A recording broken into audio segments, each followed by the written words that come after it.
Howdy, folks. This ain't our usual slick, big city, intellectual type critical thinking podcast. This is Trapper Keeper, our Mountain Monsters recap show. A recap show for a show that hasn't aired in years and is hidden away on Max and increasingly shrinking because they removed the first season from Max.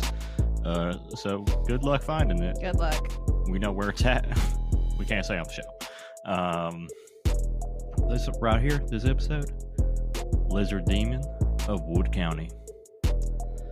So the gang is headed to Wood County, West Virginia. They're after the Lizard Demon, titular Lizard Demon, if you will, which has apparently been traveling up the Ohio River and vacationing in small farm ponds and taking and eating farm animals. So Jeff, as always, has got to break down our stats, which include gills, 3 eyelids, and the ability to hold their breath for a while. This fucks up the usual format. So Jeff adds that he's 7.5 feet tall, 300 to 400 pounds. So that's about Shaq size, I think. Yeah. Right? That's 324 for Shaq, 311 for Yao Ming. And I know because we're breaking it down into episodes, I do not just have their weight in my mind. If you went back to the previous episode, JD has memorized the weight and height of all basketball players.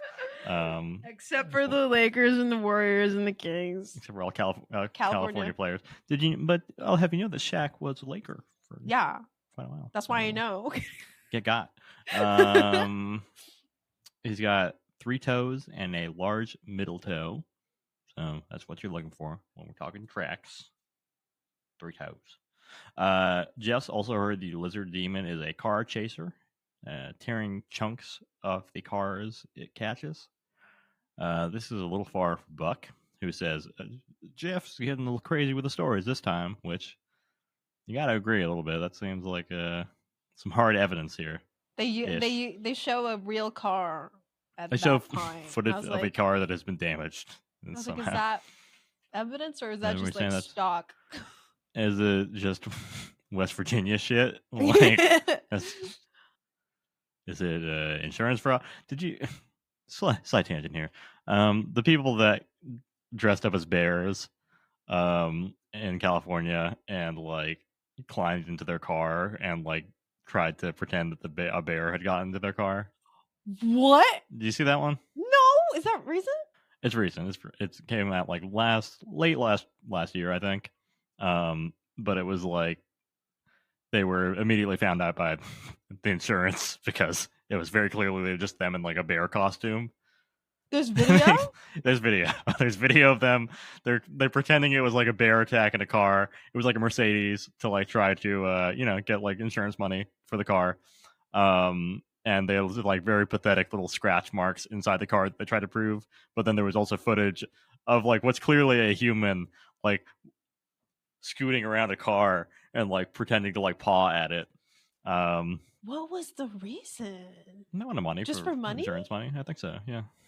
That's crazy. It's pretty crazy. Would recommend watching the video though, because it is fun to watch somebody in a bear suit fuck up a car or, lightly damage the inside of a car. So Jeff hops this, his story of car chasing and car damage and the power of the Lizard Demon, with a story that local farmers had managed to capture the Lizard Demon inside of a barn, and they kept it in there all night, but they were too scared to enter the barn. And by the time they entered the barn, it was gone. So they just kidnapped a guy. Yeah, they kidnapped a guy, and then they were somehow shocked when he managed to escape from the back of the barn, I guess. That's false imprisonment. Yeah, I think that's due process goes to lizard demons as well. Jesus. So much like the Mothman, they're entering new territory because Trapper says we've never ever hunted a water creature. So last episode, bug psychic. This episode, we're talking water type. So if they had caught the grass man, wouldn't be too much of a deal, right? Grass beats water. But unfortunately, just missed that grass, man. So I not in a great situation. They all discussed how the element of water will completely change the dynamics of the show as they drive to meet our first witness, J-Bob J-Bob. Hunter. Gotta hear that potentially. I think that the Lizard Man might be the worst CGI rendering that we've seen. I feel like it looks like it's doing like jazz hands, and then like it just has like the two like giant teeth and like kind of a goofy mouth. I feel like it's kind of giving like Greens to the sloth from Ice Age. It's not. There is an episode for me. I feel like this is recycled. This is a recycled asset because there's like what's that one show? It's like Monsters something where they like it's like it's like probably in the same era as like these monster hunting shows, and then they used a similar asset for weirdly enough the chupacabra. Okay. And that was the first time I ever saw the chupacabra as like a bipedal creature. And I feel like they used what you talking about? Bipedal. What the fuck that mean? It means it uses two legs to walk around and stand on. But they used a similar asset that I was kind of like, this looks like the chupacabra that they used in like. This is like their stock lizard. Creature. And then I was like, I don't think the chupacabra is a lizard. I don't think it's supposed to be. Really? Yeah, this was like this has got to be in like 2008 type of thing, because I remember I watched it at my grandma's house, and then like the thing that terrified me about it and what scared me about the chupacabra is like apparently it came up to a person's like backyard and started banging on the back glass door, and I remember that's the reason why I didn't like sleeping in the living room at my grandma's house. Yeah, glass door. Yeah. I never liked sleeping near a glass door when I was a kid. I was always like, no. Just slides open? I don't like that. I don't care for it. I don't fuck with that. But yeah, I was like, this asset looks familiar because they might have used it for the chupacabra before. It's for sure. It definitely seems like a pretty. It could be easily recycled. I think you got Lizard Man, you got your reptilians running the government kind of conspiracy shit. You got your chupacabra. You can get a lot of mileage out of this lizard guy. Not a great looking lizard guy though. That's all I'm saying. They need more textures on that thing because it looked too sleek and too basic. Flat. It's not, it's real smooth. Yeah. So J-Bob saw a 7-foot tall dark green creature with a lizard head, not a gator head. He reassures us. Walking near his pond because obviously 7-foot tall walking gator guy. That's regular shit. That's not. You don't call mountain monsters for that, right? J-Bob also has a photo that he captured with a trail cam, and he pulls that photo out. He's like, feast your eyes on this, and he throws down a photo of a blurry gray blob next to a tree. Not impressive. Not an impressive piece of evidence. That's one. At most. Yeah. I literally put several times Mama, that's a rake behind you. Like that is the rake at like at the most like gracious reading. That could be the rake. I can see that, yeah. But yeah, it's like, oh no, that's photoshopped. Guys, we could have done better. What you could have done is literally sent a guy out there instead of superimposing. Just put Buck out there, have him strip. Have him run around. Stand in front of the camera, and you got a better image. Yeah. No. Yeah. So they enhanced the photo. They stacked the mixture of human characteristics, of lizard characteristics, and the editors, they take the shot and they're highlighting parts of the blob to show like, oh, that's the lizard man's rectum right there. That's where that that's kind of his thing. Taint, guys. That's his taint. It is like he's spreading it for the camera. He's showing whole. He's showing whole. It's a classy show that we have here. Jeff and Trapper, they set up, the thermal camera, and Huckleberry and Buck head into the bush to track down the lizard creature as it hunts as we enter night 1. On the edge of a creek. I think crick would be the way they say it, right? They find a large track and determine it must be 7 feet tall by making Huckleberry step there and being like, Huckleberry, look, you didn't even make an impression. It's gotta be huge. Did they say the weight of this one? I didn't have it written down. I think 300 to 400 pounds. Okay. Yeah, right. Just Oh, about yeah. just around the shack. Shack, okay. Shack Yao Ming ish. Jeff and Trapper cruise around in the buggy. Trapper expects to see he seems to like expect packs of lizard men. I feel like the way he was talking about it, he was like, "This is when they should be doing their hunting. They should be getting out there." And it's like, what are you expecting to see? Like them running together, taking down cows. Trapper, what are you talking about? He has a lot of ideas about this one. He does, yeah. They see jack shit. There's nothing, even with a thermal camera. There's no heat signatures, and that was another thing where I was like, would a lizard man have a heat signature? Yeah. So cold-blooded. Yeah. Is it the demon part of the lizard that they're thinking that it's working for? Yeah, because lizards, generally speaking, I don't think they are super nocturnal, right? I think most of them are diurnal because they kind of need the warmth of the sun, right? And they're like, and then at night they kind of cool I'm sorry, off explain dire. So diurnal means that it kills during the day.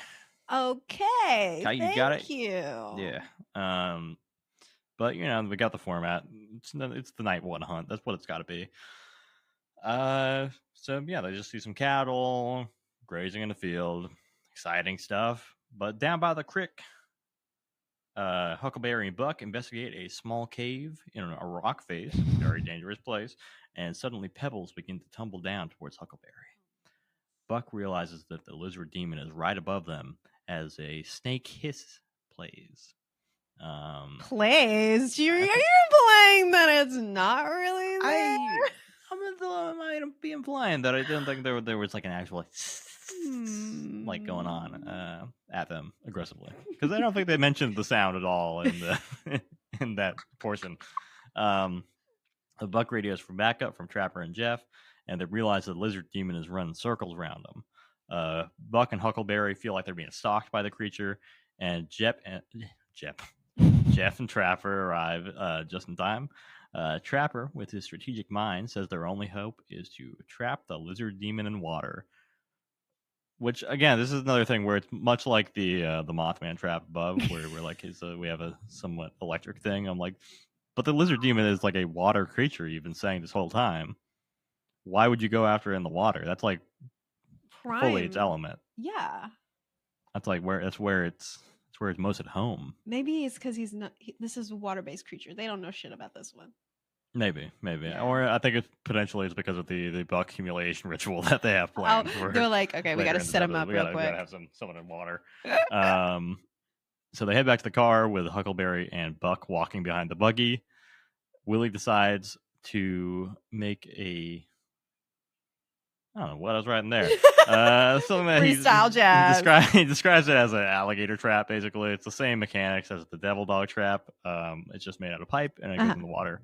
That's the only real difference. It's a long tube, like all pipe. Door at one end, other end has a trigger. You walk in, you go to that end, door comes down. You're trapped. Worked great for dogs, so that's promising. Will it work great for this lizard demon? Will it? Let's find out. The next witness is Mark Farmer. Trapper says he heard Mark saw another Mark. Yeah, this time around. They like this Mark. They're about this Mark. He's more trustworthy. There's another witness that they don't like though in this episode, I think. But maybe not for the same reason as the other Mark. Yeah. Trapper says he heard Mark saw the lizard demon, and Mark responds, "Well, I don't know what it was," which is honest. But he says he saw a large creature near the water, kind of a humanoid lizard type thing, which does sound like a lizard demon. Yes. As you might describe one. They walk down to a small crevasse. I don't know what you call it. Little ditch on the side of the road. Where Mark saw the creature, and Mark describes the way the lizard creature moved, jumping from rock to rock with ease. Mark says he found tracks and that the creature was walking on its hind legs, so it was bipedal, if you will. Trapper identifies the crevasse as the route between the Ohio River and J. Bob's farm pond. They head to meet the third witness, Bob. Michael McDonald. He does look like Michael McDonald. I literally wrote Michael McDonald. I was gonna put Kenny Loggins for some reason, and I was like, no, Michael McDonald. No. Wrong. Yacht Rock. Yeah, musician. Michael McDonald. They had Michael McDonald as a special guest on this episode of Mountain Monsters. It was big get for Mountain Monsters. So Bob auctioneer Michael McDonald saw a mysterious creature near his vacation house, which already we're talking big money, bougie. Big money. Bougie. Like the others, Bob described the creature as large, muscular. They all described him as muscular. Bipedal and dark green with a lizard-like head. As he approached the creature, it jumped into the water. Bob also saw a dead cow in the middle of the river with a chunk missing out of it. But here's the little rub. Here's an issue. Bob is not a country boy. He's a city man. He's the first non-country boy of the season. City dweller. They call him a concrete person. Who up conk and they read. Like on my read till I don't know. He's completely out of his depth, you know? It's just like, this is not his element. And Trapper's concerned that Bob might not even own a gun. Oh yeah, they're getting serious now. They're like, oh my god, Bob could die right now. They do. They're legit. They were like scaring this man. They try to scare Bob, basically. Yeah, they're like, so what you're dealing with is a lizard demon. He's like, oh my god, he could be up this fucking rip creek your right asshole apart. He'll fucking destroy you, Bob. He's like, this is where he slides down, so this is also where he can come up to eat you. Right here. I don't know, Bob. It's not looking good for you, man. They were scaring him. They were trying to scare Bob. They were fucking with him for sure. Oh my god, run, Michael McDonald. Yeah. Get out there. Willie calls in some outside help, Mark, to assist him and Wild Bill with setting up the trap this time. And very quickly I realized that Mark is there because they are actually operating heavy machinery. It was like a big tractor thing.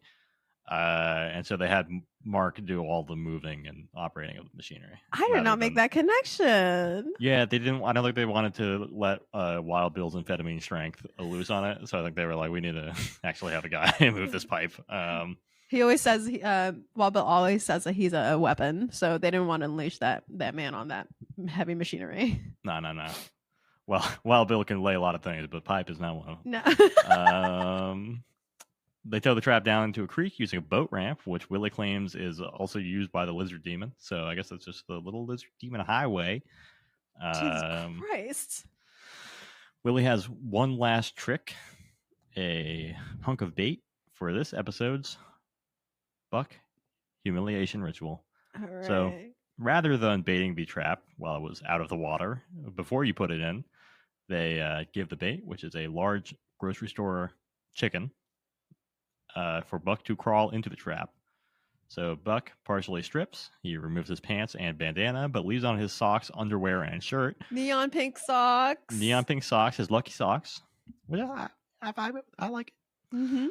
I fuck with the fit. And then Buck risks hypothermia to strap the raw chicken to the trap's trigger. Yeah, this one I just felt bad for Buck because it was like clearly like cold and like. Yeah, his face when he's at the other end of the thingy, I'm like, that man is cold. He's cold. When they do like the talking head after, he's like fully wrapped in like a blanket. Like I think he like low key was in a little bit of shock just from how cold it was. Oh, but he's survived. It's all good. It's all games. That's just Buck. He's our big old teddy bear. So the night hunt begins, and they make the mistake of asking Wild Bill what his weapon is. Or where his weapon is. Right here, brother, he says. He's pulling out a 12-inch knife. Get him by the head there, bring him back. Like a small incision on him. There you have like a blood trail. I put Wild Bill, girl, what did you say? That entire section, I was like, you know what? Maybe I don't need to hear that. Yeah. I think there was like Huckleberry's a little shook by it, right? He's a little like, what the fuck are you talking about? Yeah, you're kind of scary, bro. He says, you worry me sometimes, which was the only thing I caught. Yeah, but I think Wild Bill's basically like, I'm gonna slit its throat. Watch it bleed. We're gonna chase it as it bleeds out. Was his plan for the lizard demon. It's a big fucking knife. It's definitely like, running around with that thing. That's things can go wrong for sure. Jeff, Huckleberry, and Buck go back to the cave, the scene of the crime. where they were attacked by the lizard demon. This time with the addition of Jeff's thermal camera, and they quickly pick up a 3-toed track in the mud near the creek, and they also pick up a mysterious smell. Stanky. What's that smell, guys? Jeff asks. You smell that? You know what it is? Buck adds. No, I'm not sure, says Jeff. It's cow shit. Buck explains. So I feel like finally Buck had the upper hand here a little bit. Where I'm like, good for you, Buck. Good for you leading him into that one. But why would Jeff know? Jeff's just he's a researcher. I mean, like, I feel like I know the smell of cow shit just from driving on the 5. Yeah, I know the smell of cow shit because I went to UC Davis. Yeah, it's like, it's not. She's a daily smell. See, in America, we like beef, and generally speaking, if you drive from point A to point B between cities, yeah, if you're heading down from our city to LA, oh yeah, you're gonna smell some cow shit through. Like, sure. when we went down there in July. Even U1's windows was closed. I literally had to wrap my jacket around my nose because I was like, even when I was asleep, I woke up because of it. It's rough. It's potent. So we know. We might be city folks. Yeah, we might be city boys, but we know the smell of cow shit. Yeah, summers at the UC Davis campus. Yeah, I bet. I could. Yeah. Yeah. So Jeff, what the fuck? Come on, Jeff, get it together. Meanwhile, Trapper's in the boat while Willie and Wild Bill have to wade through the creek. Wild Bill threatens the lizard demon. I'll cut you 3 ways, long, deep, and wide. Willie finds an animal's ribcage, and they determine that it must mean they're right on the lizard demon's trail, which they've been on the whole episode. Not wanting to be left out, Trapper says he sees a set of red eyes in the water. As he points it out, the lizard demon swims away and runs out of the water towards Jeff, Huckleberry, and Buck, who are busy looking for the lizard demon in a barn they found. As they enter the barn, something moves above them, and they find a pile of hay and determine it must be the lizard demon's nest. And then they hear noises as the lizard demon taunts them. Jeff catches the lizard demon. Yeah. Mm-hmm. You know what this reminded me of? And I was kind of a little scared that they were going to do something similar to it. Do you remember that one terrible ass episode in terms of scary? The Paranormal Con Tape one where like the guy goes up to the attic and then he sees like the thingy in the attic. I'm pretty sure you're the one who told me about it. And then I watched it and it was terrifying. And I thought they were going to do something similar to that where like, I think it was the Rake episode or something along that where the guy... I thought they were going to do that. And I'm for 1 second. Yeah, actually. So you felt some fear in this episode. Yeah, like, but only because of that. Yeah, right. Just because they're like moving in like a small area. Yeah. And when they point down at the thing, I was like, fuck off. Do not even do anything. Yeah. Luckily, this is the show we're dealing with. We don't see anything. There's no... You don't see shit. There's nothing. Jeff says he catches the lizard demon on the thermal camera, so they radio Trapper that the lizard demon is headed back down towards the creek. And then they reunite, but somehow they miss the lizard demon moving between the two groups.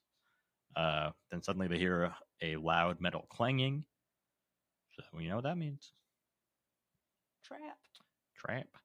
So they run down to investigate the trap, but the trap has not been activated. As they check the trap, they hear something behind them and see something moving in the water. For the first time in the show, they pop off and show them and start shooting into the creek. Okay, I'm gonna ask you. Mm-hmm. Was that? Did they really pop off? I think they were shooting. I'm not sure if they were shooting like. I think they were probably shooting blanks. Yeah. I don't think they were. I didn't like super try to look at the footage and see if there was like any splash in the water. I mean, it's fairly safe to just shoot into water anyway. Yeah. In the middle of the night. But I feel like just based on like production, I'm sure like they'd probably be like, you have to use blanks. You can't just like start shooting in the fucking. They had that in the beginning of the show for like the little clip thingies, and I was like, are they doing that for real this time and not just like sort of moving the gun and then like doing a little noise? But I think they were shooting like you see like the muzzle flash and stuff at least. Mm-hmm. I guess that could have been VFX, but I think probably it would be easier to just film them shooting blanks. Yeah. So that would be my guess as to what's happening. Mm-hmm. Wild Bill, he's so sure that they hit something, he stumbles his way down the creek to check. Trapper says they for sure have scared the lizard demon, which apparently that's now a success for them. Is if they just scare the creatures, and that's like enough for them. They protected the farmer's cows, and they've completed the job. That's it. Yeah. What a Yeah. conclusion to come to, which is like we shot at it and now it's gonna go away. We to a scared that different county. motherfucker boy. That's basically what it is. It's like, yeah, that's is that the goal? Like, I thought you guys were trying to catch it. Yeah, it gave me like the what that one Sailor Moon meme was like, we did our job kind of thing, and like you didn't do shit. Nothing happened. Yeah, it was definitely like, okay, all right, but yeah, so that's where the episode leaves off, and that's the end of our first season of Mountain Monsters. You know, we've laughed, we've cried, and most importantly, we've learned, and we have a long way to go. But yeah, let's focus in on this last episode before we discuss this first season, maybe. Yeah. Okay. That's all. Yeah. So thoughts on our lizard demon. Oh, the one thing that I saw, at least on my the copy that I had witnessed with my eyes, was they had like, do you think you could be a monster hunter or like a mountain monster? I did see that. Yeah. I was like, does that mean at some point in my life I could have joined them on an episode of Mountain Monsters? Or is this like a BuzzFeed quiz type thing? It's probably like BuzzFeed quiz. Yeah. Because I was like, oh, they have like the ghost adventures where like they like someone can join it, and like that one kid who did it ended up being a permanent member or like their videographer. And I was like, what would I do now? What would me and Ben do now to be a member of Ames? Yeah. And be out in the woods. Those lofty heights. Hanging out with Huckleberry and Jeff. And I think I would stand up for Buck. I think so. I think we would stand up for Buck. We'd be like, stop. I think we would both surpass Buck immediately, though. I don't think either of us would come in below Buck. I think, yeah, that one meme of like the girl and her boyfriend like ordering food, and then she's like, he doesn't want any pickles. That would be us for Buck. We'd be like, he doesn't want to be your size reference. You're just gonna make him crawl all over the floor, right, Buck? And he'd be like,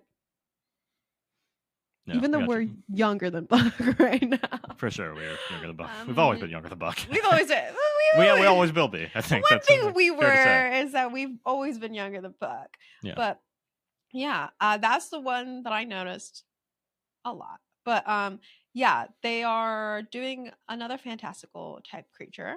And this is something that's out of their experience once again, back to back with Mothman. And always out of their experience, though. I feel like that's the through line on the show. They're just doing freestyle jazz at this point. But yeah, I did okay. One thing, like, just no, I'll say that for later.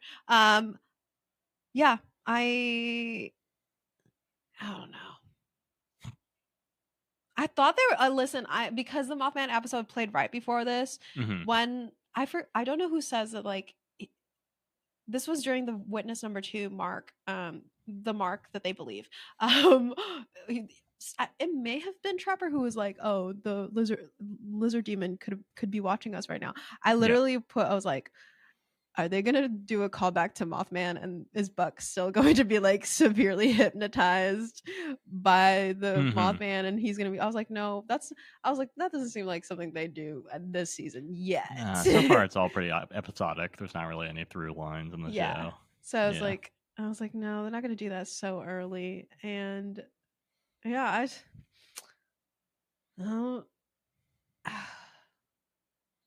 Huckleberry, I feel like doesn't speak that much at all in this episode, other than like you silent. Worry me sometimes.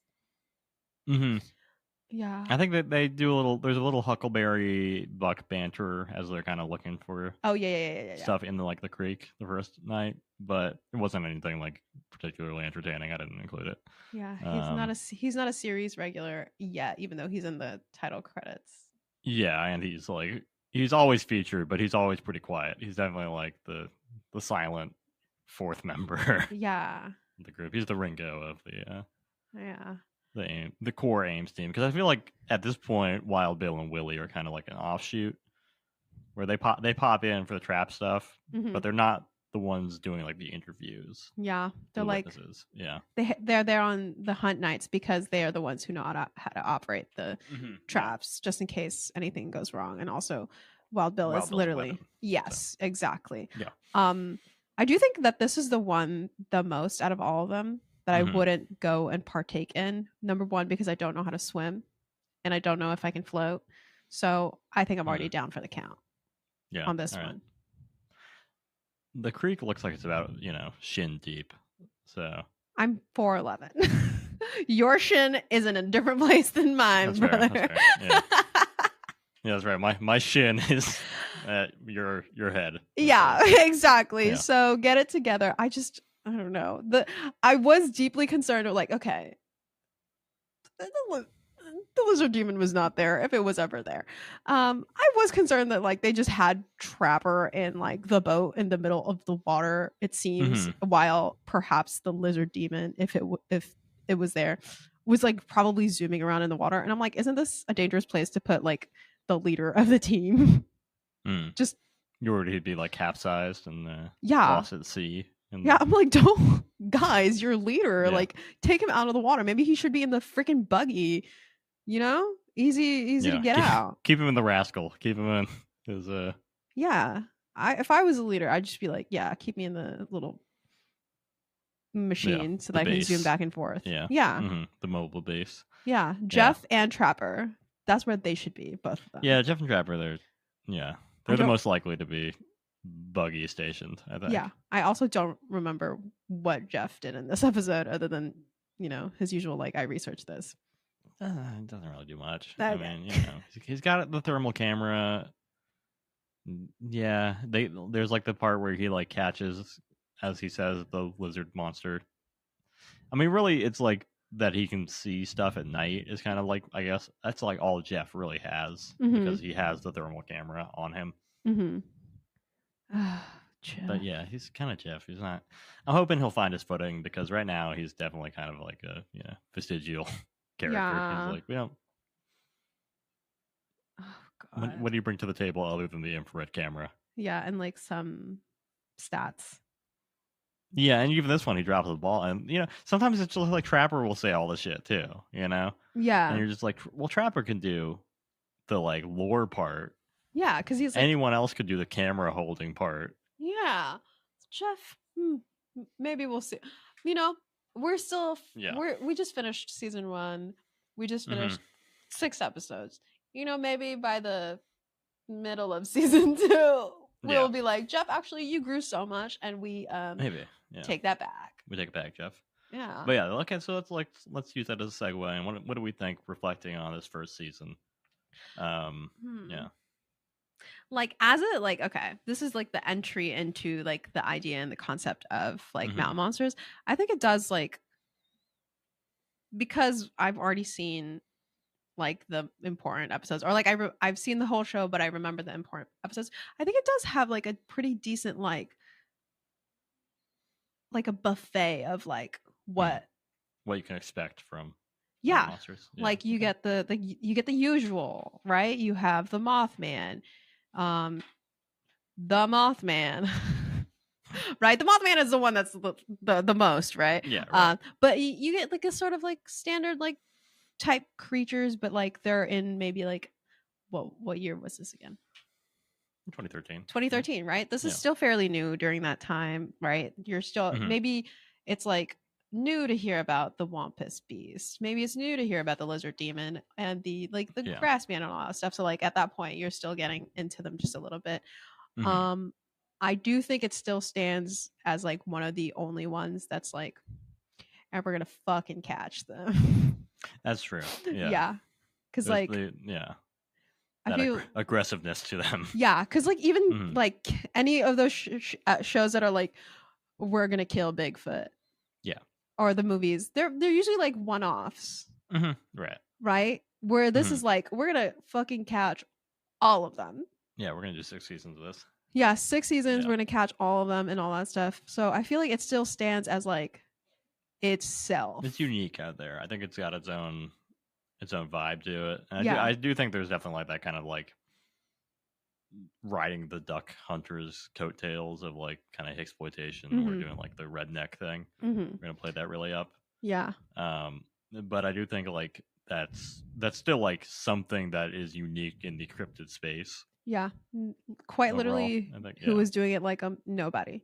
No, not even right now. Like I feel like more now it'll be like here's a cast of characters, and also one of them happens to be like a guy that you would see in Mountain Monsters, whereas Mountain Monsters is like the whole cast of All the them guys. Yeah. is all of the guys, and also they have something to them. Each one of them does like a thing, even though we're like, Jeff, you don't do shit. Jeff does research and all that stuff, but yeah, it still stands very much like Yeah. You've got a team. Yeah. They all have their roles to play. Yeah. I think overall they've got. I'm sure that they will continue to develop and find their footing, having not seen.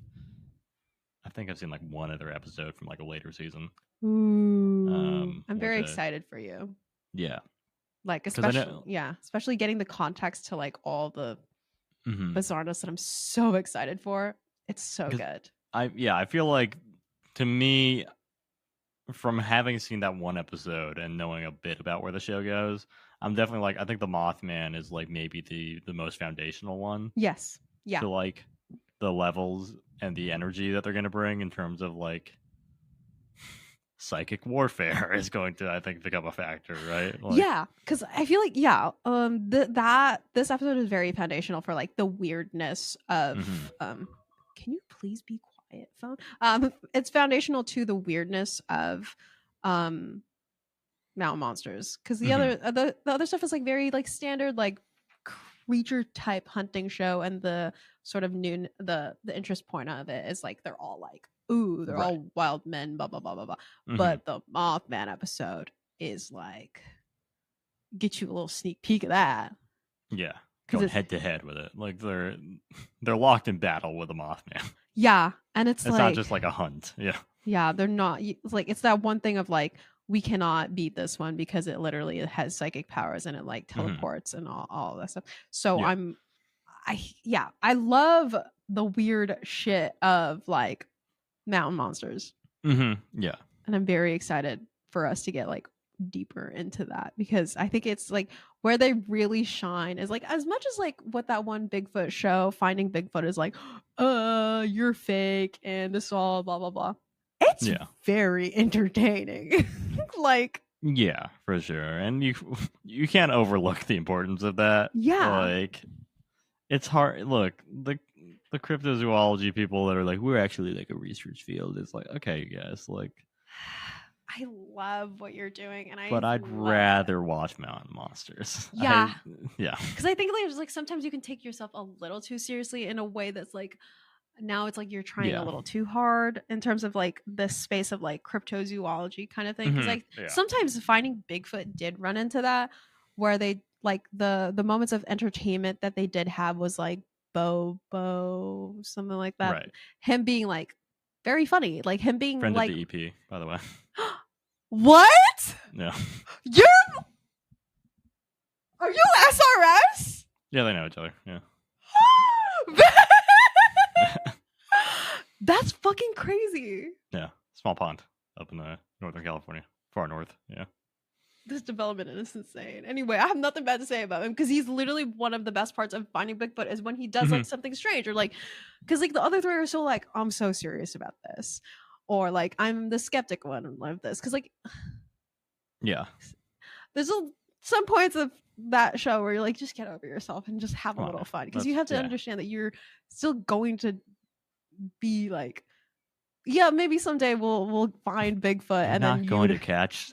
Yeah, it's come like, on, guys, like not in this lifetime. Just have a little fun with it, and I think he's having fun with it, and that made it entertaining. Because like, I love the idea of cryptozoology, but like right now is not the time.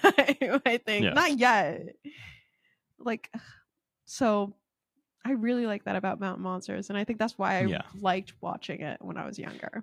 That's fair. And I think Mountain Monsters, it's like they give you more there because of the lack of grip on reality. They give you more than like any other paranormal show is willing to give. Like, a lot of like ghost hunting shows, they'll be like, oh my god, did you hear that on like the device that we're not going to explain how it works?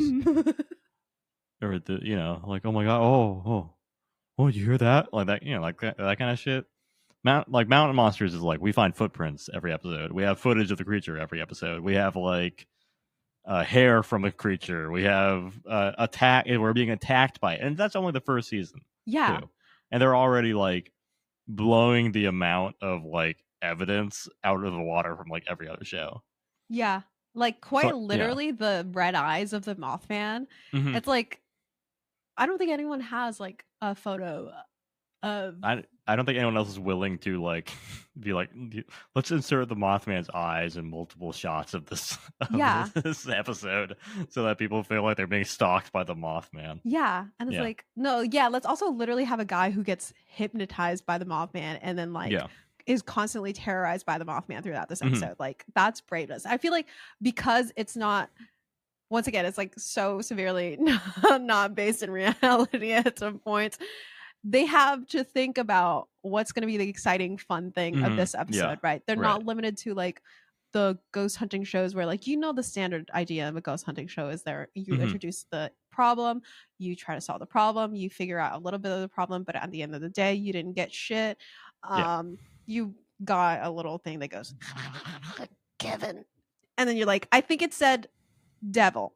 Like you're like at home I think it said Kevin if anything. Right? The spirit box is like hamburger and they're like, oh, how did it know that I went? Know that I was gonna go to Whataburger later. How did they know you were going to White Castle? Yeah, exactly. Actually no, I was not. It's like the standard idea of like a cryptid hunting show, a ghost hunting show, any like psychic related show. So to have like, what the fuck are they gonna do in the next episode of Mountain Monsters is a lot more exciting than like, oh, I hope we get something in this one. Yeah, right. Because it's also just like any paranormal show, there's like always the argument that like, oh, if it was like they actually caught something, wouldn't that be like big news? Mm-hmm. It's like, yeah, that would be for sure. Yeah. But it's like Mountain Monsters is willing to like pretend like they did catch something that like they're willing to be like, no, we got it. It's just you got out of the trap, but we're gonna get it next time. We're almost there. Like it is like they keep like the kayfabe of like acting like they are like experienced outdoors people, which I'm not 100% convinced that they are even. But B, just like that they are like almost on the tail of these creatures. Like they're this close, you guys. They're almost gonna prove for real. Unlike these other fucking people that Bigfoot is real, or whatever. Yeah. And it's like the for me, it's like, in what way are they going to fail this time? How are they gonna explain that nothing got caught? At the end. Because it's like, okay, like, oh, for like, again, ghost hunting shows is like you didn't catch it because the conditions were not right. Or it's not heard correctly, or you've experienced it and the camera wasn't facing that way. But and like powered off. It's like, okay, so how is this trap gonna fail? I can imagine once again my fucking Looney Tunes as Acme failure of the Wampus Beast gonna get shot across the fucking sky. But like then in the next episode, they tried to build a bug zapper. Like I'm sure they're gonna repeat some traps, for sure, right? But there's only so many. There's only so many. Like, what are you like? I'm gonna pose online as like a version of this thing, and I'm gonna scam it into this house, that kind of thing. But it's like it's still going to be a new way of failing. We're gonna become like pedophile hunters. So I was like, oh, this is finally how we catch the Bigfoot of New Jersey. You know what I mean? And it's like it's still like a new and different way to fail. Yeah. So that's what makes like it's fictional aspects, if I want to say kindly. I think that's fair. It's entirely fictional, but the fictional aspects of it are very entertaining because it's like funny, but also like it's like still a brand new way to fail. It's almost kind of like the funny parts of Ghost Adventures of like, what is Zach Bagans gonna say now this time about this thing that they completely missed. That's fair. Yeah, right. And it's like I think the Looney Tunes is a good connection to have because it is like we're ostensibly watching a 45-minute Looney Tunes thing of like because that is always like in Looney Tunes, you always have like the thing that's like chasing something or hunting something, and then the other one that's like outsmarting them every time. Yeah, because it's and that's what we have here. Yeah, that's the dynamics. It's better. We just never see the thing. It feels more right to compare it to like the Looney Tunes more than like Scooby Doo, because I think Scooby Doo is like a little bit of like a little Finding Bigfoot, you know, in the sense that they're still funny in it, but it's also still like these kids. Scooby Doo is more grounded in reality. Yeah, Scooby Doo is more, because they are quite literally, for the most part, just some guys in a thing. Like, occasionally they will literally be on Zombie Island, you know, that kind of thing. Yeah. Occasionally someone is an evil villain who is hypnotizing the fuck out of everyone, right? Right. But that's still like occasionally. Yeah, generally it's just like someone that's trying to do an insurance scam. Basically. And like, so it is like better to say this is like the Wile E. Coyote against the fucking, you know, Roadrunner type. We're watching shit. like 6 Elmer Fuds in the woods walking around. That's basically what we're doing. Yeah, fucking Bugs Bunny's there like, no, actually, kind of thing. But yeah, I don't know. I don't think I'm gonna get tired of this one, because it's like, yeah, I know you're gonna not catch it. Yeah, but also like, spoilers. I am going to the entire time hopefully dream up some like Looney Tunes aspect of like, how are they're gonna excuse the failure of this trap again? Yeah, right. And it's like try to parse out if there are some repeat witnesses, just to be like, that's fun too. Yeah, they recasted this person, or they hope we wouldn't remember them because they're still filming. You thought we would forget Crash? You thought I'd forget likely, brother. The guy who's barefoot all the time. No, I took extensive. Shoeless Terry. Yeah, so I'm gonna remember him, and also Mark, the Mark that you didn't believe. Yeah. So it's like, yeah, I don't know. That's one of the things that I think I did like about like Mountain Monsters is like, I don't think it's taking itself too seriously. I don't think so. I don't think you could accuse it of that. Yeah. Yeah. How could you beef with her when you're making fun of her when she's out there trying to avoid being hypnotized by the Mothman? You are not the same. You're not the same. Come on now. They have real issues over there. They are. You're grounded in reality, and they are slightly out of touch. But does it matter that they're out of touch for the world? No. Well, let's answer that right now. It doesn't. No, it doesn't. It's a very enjoyable show. Yeah, they're having fun. And yeah, I'm looking forward to getting more into it. We have several more seasons to go. Yeah, so that's technically our first season of Trapper Keeper. And we'll be back with getting into season 2, which is a longer season. Yeah, as we understand it. And then somehow still like 70 episodes to go. So we got a ways to go. We're cranking it through it. I do have one recommendation, because I did it on accident one time, is that on the Wampus Beast episode, I did not notice that I put the night hunting scene at 1.75x. And the comparison of like the Scooby-Doo running between like across the doors type of thing, it has that same exact feel, and I highly recommend you give it a try for the Wampus Beast episode, because it is so fucking good. It's hilarious. I would love to watch the show at 1.5x, but I read the recap, so I have to watch it at normal speed. You have to get the quotes down. You have to get Wild Bill's. I have to transcribe Wild Bill's. Yeah. Idiolect. So, thank you, folks. This episode was produced by JD and Ben. All our music is provided by Yager Frank. If you like the show, tell a friend. If you don't, tell an enemy. And just like them cryptids, we're going to see you again in season 2. Bye.